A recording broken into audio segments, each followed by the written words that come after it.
મહારાષ્ટ્રની રાજ્યસભાના સાંસદને ગુજરાત હાઈકોર્ટે આપ્યો છે ઝટકો। એમપી ઇમરાન પ્રતાપગઢી સામે ફરિયાદ રદ કરવા હાઈકોર્ટનો ઇનકાર। જામનગર એ ડિવિઝન પોલીસમાં નોંધાયેલી ફરિયાદ રદ કરવા હાઈકોર્ટનો ઇનકાર। સોશિયલ મીડિયા પ્લેટફોર્મ પર મૂકી હતી વિવાદાસ્પદ પોસ્ટ। કોમી વૈમનસ્ય, અખંડિતતા અને એકતા પર તરાપ લાગે તે પ્રકારનું કૃત્ય કર્યાની ફરિયાદ રદ કરવા રાજ્યસભા સાંસદે હાઈકોર્ટમાં કરી હતી અરજી। સરકાર તરફથી પબ્લિક પ્રોસિક્યુટર હાર્દિક દવે અરજીનો કર્યો હતો વિરોધ।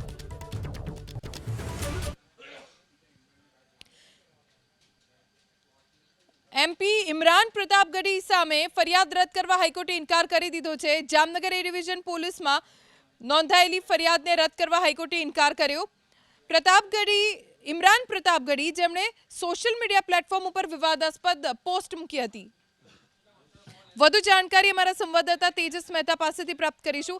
તેજસ, આખો મામલો શું છે અને હાઈકોર્ટનું અવલોકન શું રહ્યું?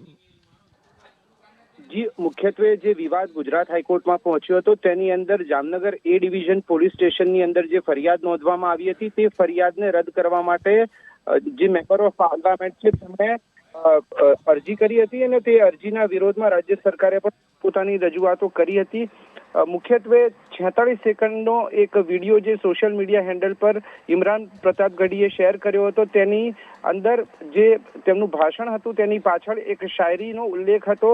તે શાયરી નું જે વંચાણ છે તે ક્યાંક કોમી વૈમનસ્ય ઊભું કરી શકે, સાથે જ શાંતિ અને સલામતી ડહોળે તે પ્રકારની બાબતો એ શાયરીની અંદર હતી ને આ પ્રકારે મેમ્બર ઓફ પાર્લામેન્ટ થઈને પણ પદની ગરિમા ન જળવાય તે પ્રકારનું કૃત્ય કર્યું હોવાની ફરિયાદ નોંધવામાં આવી હતી। આ ફરિયાદ નોંધાવનાર વ્યક્તિએ કોમી એકલાસ ઉપર આ બાબત તરાપ મારનાર કૃત્ય હોય તે પ્રકારની પણ રજૂઆત કરી હતી।